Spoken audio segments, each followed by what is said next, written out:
Katie Wagner. Welcome to Social Media Help Desk. This is the time every week when we spend a little time answering questions from some of you and going over the social media news of the week and the tips and tricks we've been talking about around the agency.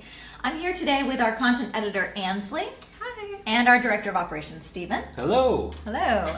And today we have a fun-filled show. Let's start with the news. There's a lot of interesting news out this week. And the first is that you're going to start being able to target people in digital advertising based on social sentiment or how they're feeling about your company. So normally in digital ads, social media ads or Google ads, we see things like targeting based on location or interests or other pages like that. Now there's artificial intelligence that's going to gauge how people feel about your company based on reviews they left and whether that review was happy or sad or comments they made. They're going to start reading the words in those comments and deciding how does this person feel. So you can target your ads to people that actually like you. What do you think, Ansley? Is that a plus? I think it is. Yes, I actually really like that because I always felt that, you know, part of a brand is having an emotion behind your brand and connecting with people on an emotional level, and just, I don't know, I feel like people connect to that more, and they become more connected to your brand and just the way that they interact with you online. So I actually really like that.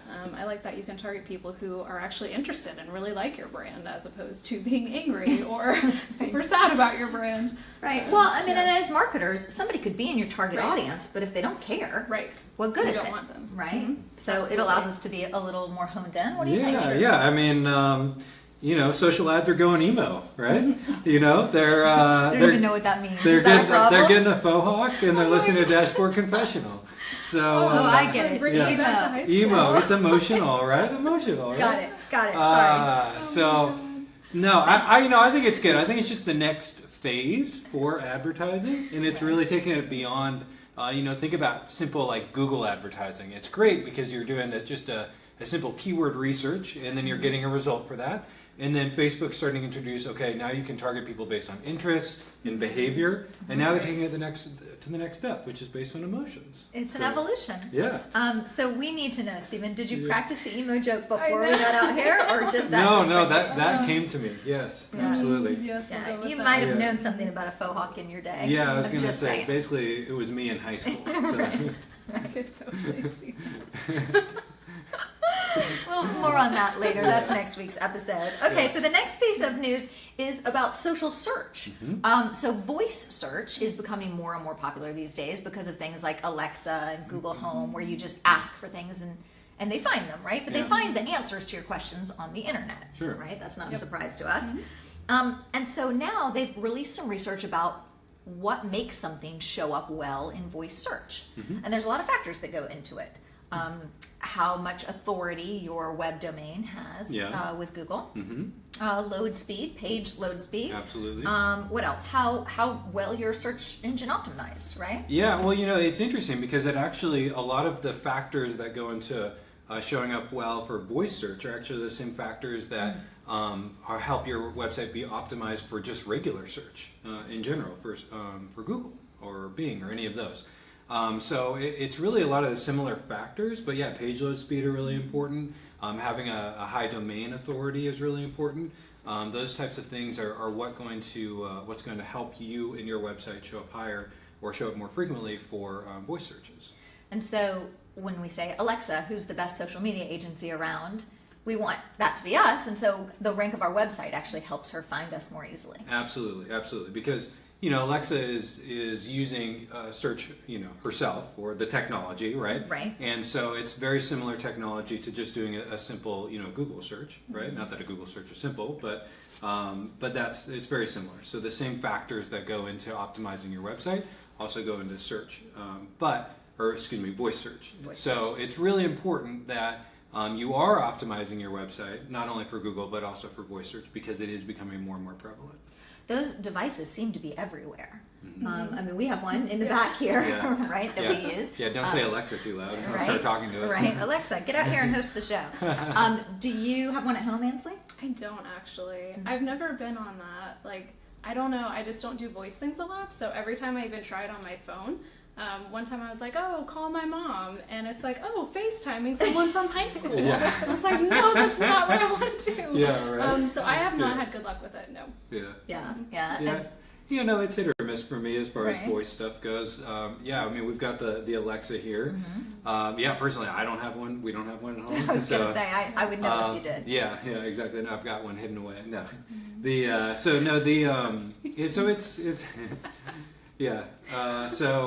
anyways, it's for me, it's not like a huge deal.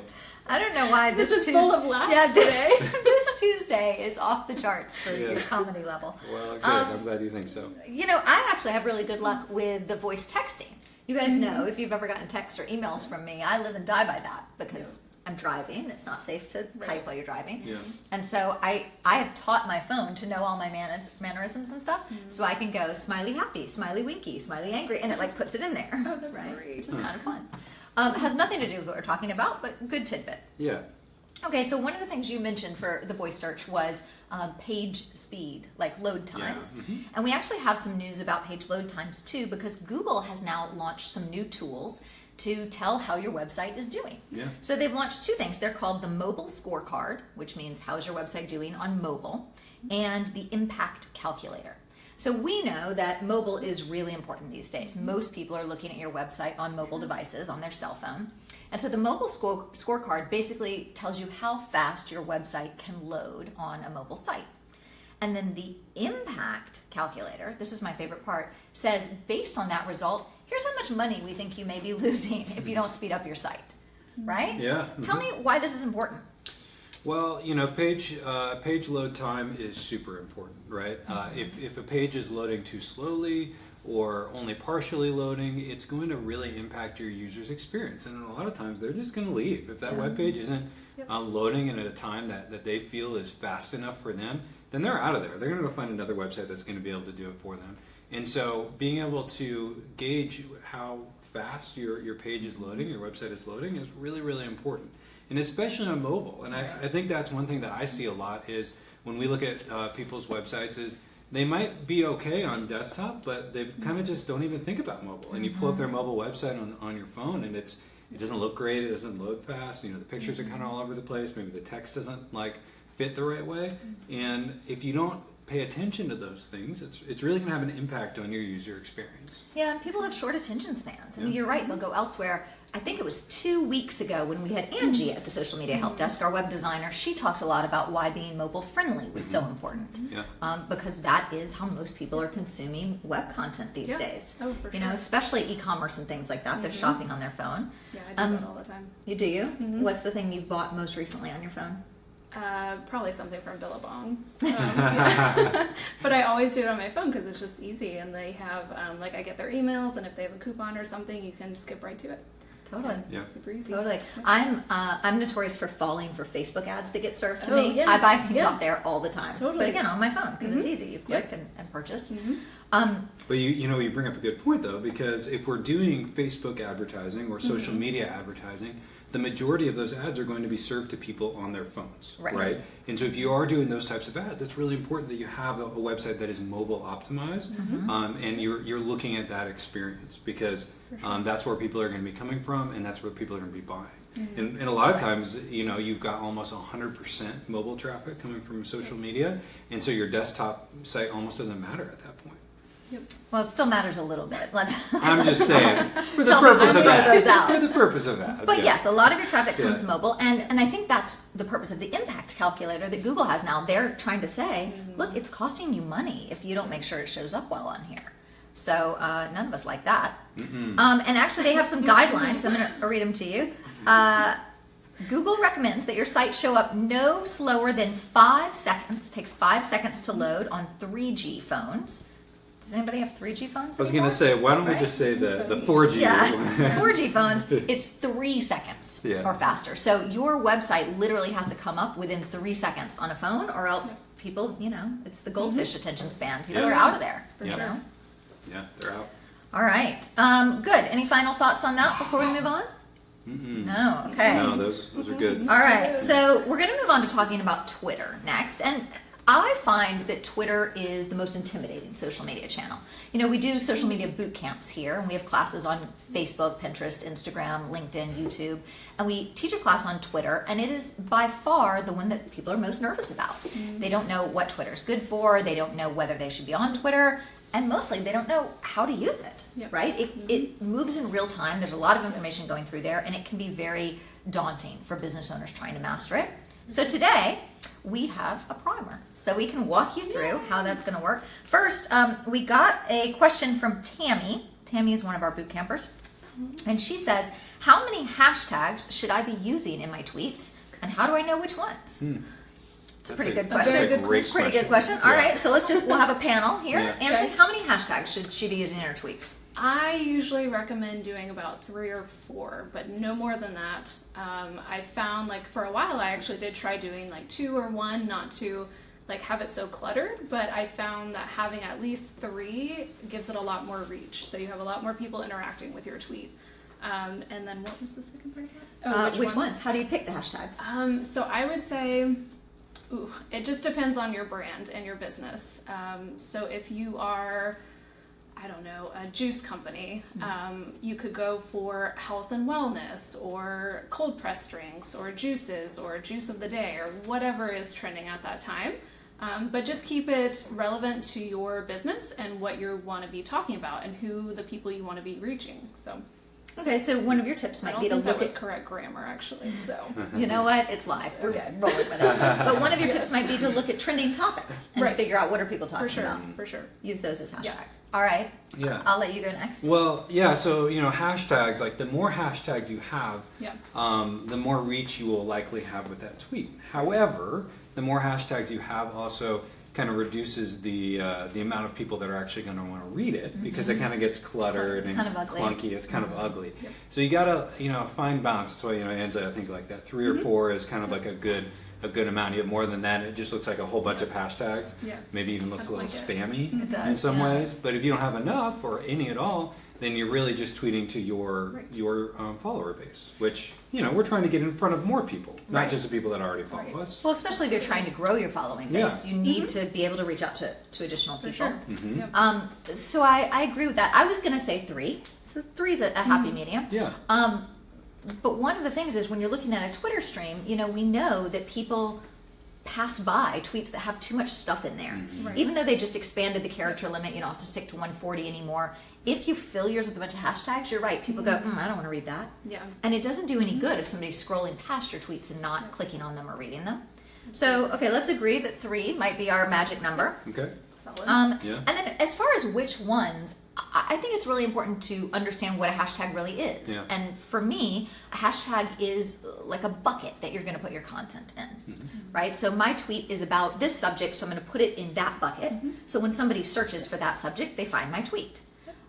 And so, a lot of our tweets might go in the social media bucket. But if they're about Facebook, they would also go in the Facebook bucket. Or maybe they go in the social media for business bucket. So think about what categories would people really be searching for that you would want your tweet to come up. And one of the tips that I usually give when we talk about this with boot campers is sometimes you think, I want the biggest bucket ever, which is social media, right? But if you're putting it in the biggest bucket, there might be a lot of people searching for that, but there's also a lot of other people putting their stuff in that bucket. And so your tweet sort of gets buried in the bucket and people might not find it. Whereas if we use something more specific, I don't know that this is a hashtag, but let's try it. What if it was social media for lawyers, right? People say I say that funny. Social media for attorneys, let's say. It's okay. I didn't have correct grammar, so you're fine. The Southern accent can just come out. Just waiting for me to do this over here, right? All of our Atlanta viewers in the office there. Okay, so social media for attorneys, if that's a hashtag you use, that's a very specific bucket. So I find that your content, your tweets would stay in that bucket longer and get found actually potentially by more people.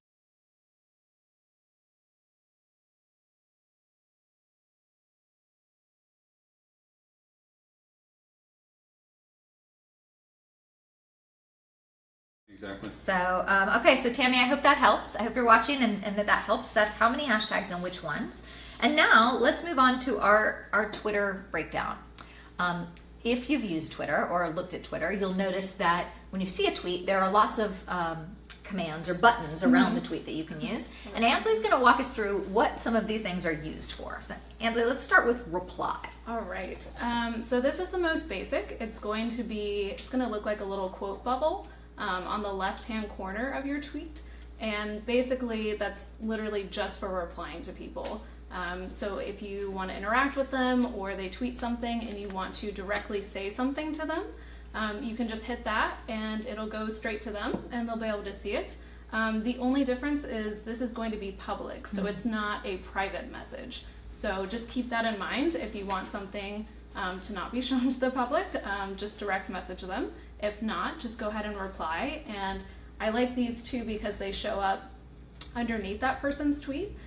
So that gives you more exposure. So a lot of people, like your audience and their audience, can see it. So if people go and check in under their tweet, they'll see that, oh, so-and-so replied, I'll reply to their reply. And you can kind of have a conversation going underneath it.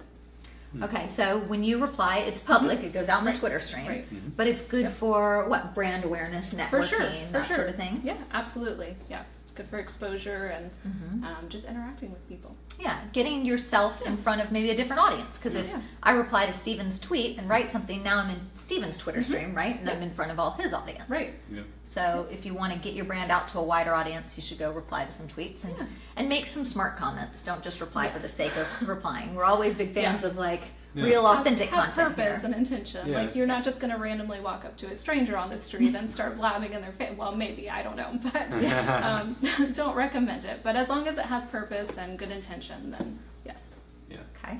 All right, good. Now, so replying to their tweet is one thing, but what if you just want to retweet their tweet? What does that mean? So that's going to be like the two little arrows that look like a square. Yeah. A little bit. And that's just going to be if you see an article that somebody tweeted, or just if you like their tweet in general, you can just quickly hit that and it'll just literally retweet it. So you're not creating content, but you're sharing their content. And it'll show up in your timeline, and then your followers will be able to see it as well. So it'll show their exact tweet on your timeline. So it doesn't come from you. I've never had to explain that before. I know, right? It still comes from them. It's just on your timeline out to your fans. Right. Yes. Okay. Yes. Yes. It makes sense. It makes sense. I've done this before.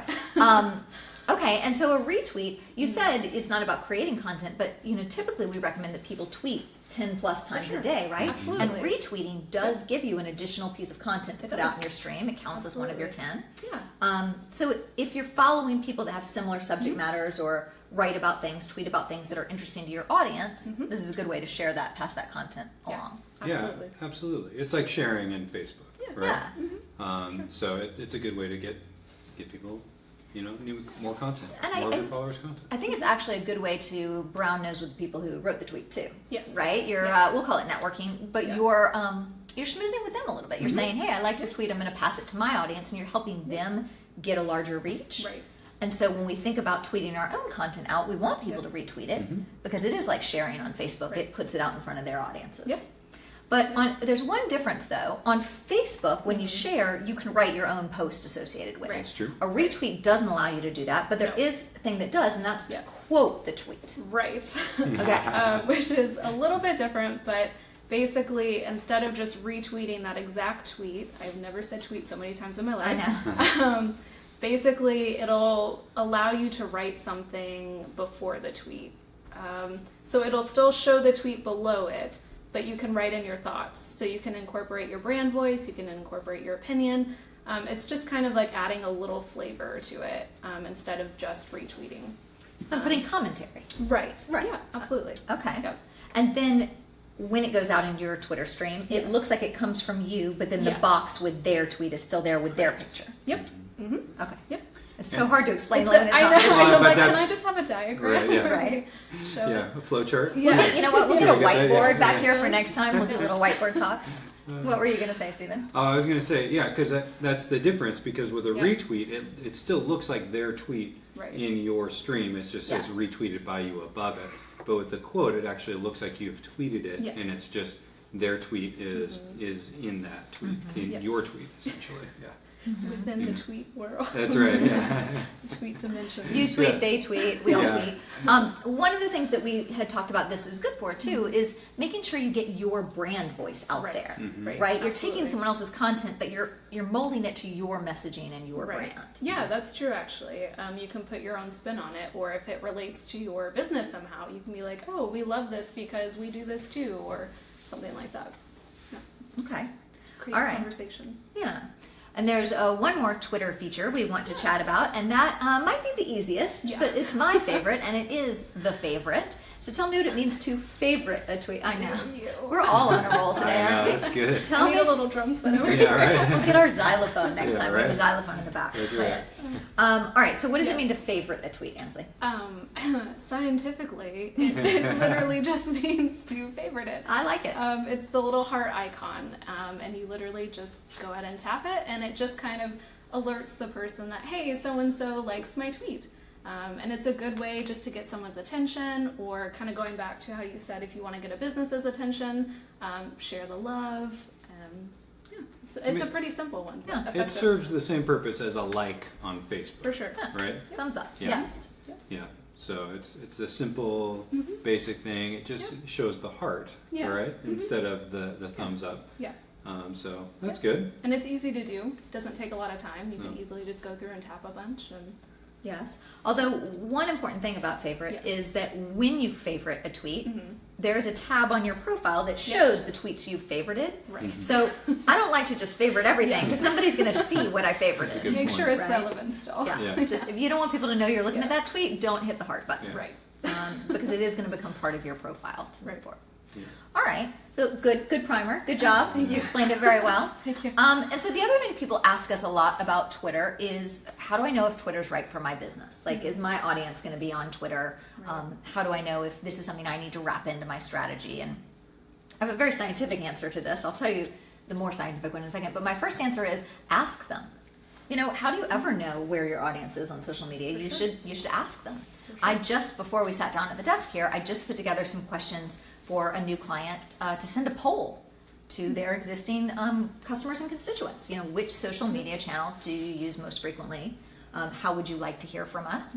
You know, often we try to make it so much more complicated than it is, but if you want to know if your audience is on Twitter, poll your customers. You know, are they on Twitter? Would they like to hear from you there? Because Twitter is probably, in my opinion, tell me what you think, the most work. It's the most real time. It's a lot of constant interaction, being present in the stream. Yes. And so it's not a light undertaking. No, absolutely, and it requires you to respond like immediately. Like you have to be really on it because people expect that quick response and start that conversation and that messaging, you know, back and forth. It's about As you're tweeting- dialogue. Yeah, as you're tweeting to each other. That's what it's really all about. Yeah. So sometimes on LinkedIn or Facebook, you may reply later that day or Yeah. maybe the next day, but Twitter doesn't really play like that. No, the expectation is that if you're going to be on Twitter and you're going to be tweeting, Yeah. that you're going to be there tweeting back and responding at the Right. same time. At least those that are the most successful at it. Right. Yeah, which incidentally is why we're not big fans of just programs that feed tweets out in syndication and you never check it, right? Because that's not really an authentic Twitter presence. You know, you have to be there. For sure. So asking them is sort of my immediate response, but I also think there are times when we see Twitter do really well for clients. One of the things that it does well in is B2B versus B2C. So when you think about business to consumer, you think about channels maybe like Instagram or Facebook, where if I had a product I was going to put it out directly to consumers, I'd go there. But Twitter tends to be really popular for B2B interactions. If you're a more professional services company that has a business audience, it could be good there. Twitter is very popular with journalists. It's a lot about getting information out there. For sure. When I was a journalist, we used it all the time to get information and to share information, right? Because it's real time. You could be on scene somewhere tweeting. So it's good if you're trying to network with journalists or other influencers. And then lastly, if you don't have a particularly visual product or service, you're not going to create a lot of picture or video content. I'm not saying it's not sexy, but if it's not sexy, you should use Twitter because Twitter is text-based, right? It's text and links. And then I don't know, I'll give one more and then I'll let you guys talk about Twitter. My last tip is that it also, it's really good at driving traffic.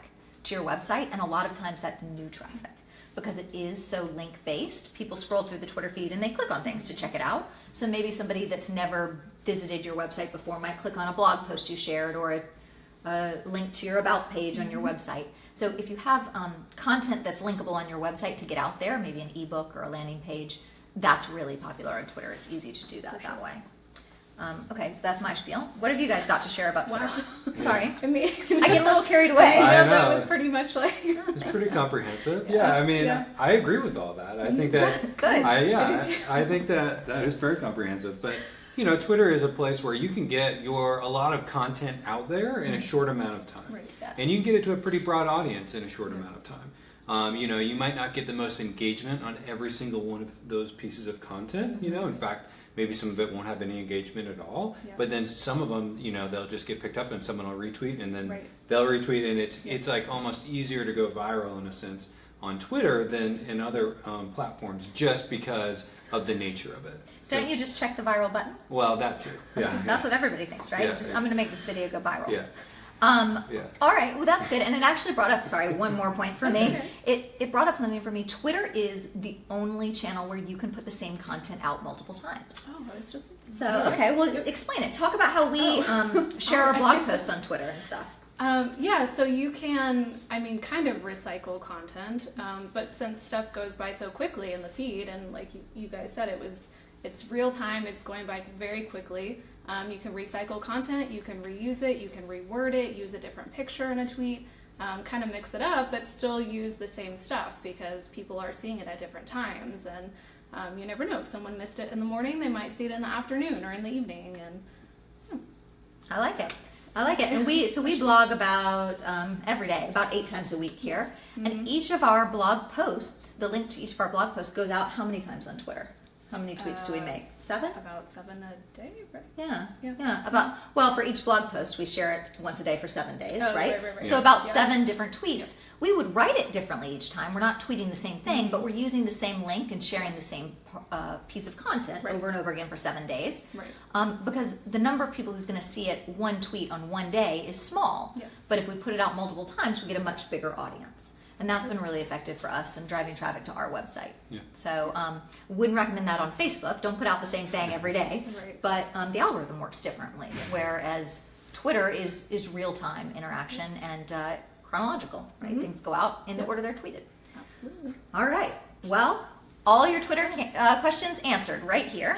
That's it for us for Social Media Help Desk today, but we will be back here next Tuesday at 12:30. Actually, we're broadcasting live from our Atlanta office next Tuesday. Atlanta? So, yeah, Atlanta. So tune in to see the KWSM Atlanta crew on our Facebook Live. I'll be in Atlanta, so we'll be having a lot of fun there. Tuesday at 12:30 PST. And then also, if you need tips or advice or some social media news anytime between now and then, we've got 2 resources for you. First, there's a blog on our website, and as we mentioned, we post every day. And then also on our YouTube channel, there's a playlist called Tip of the Day. You can see our social media tips, and there's also a playlist for Social Media Help Desk if you want to watch any of our past episodes. As always, follow us on Facebook so you can stay in touch, like our video, and please subscribe to our YouTube channel. And in the meantime, we will see you next week. Bye. Bye.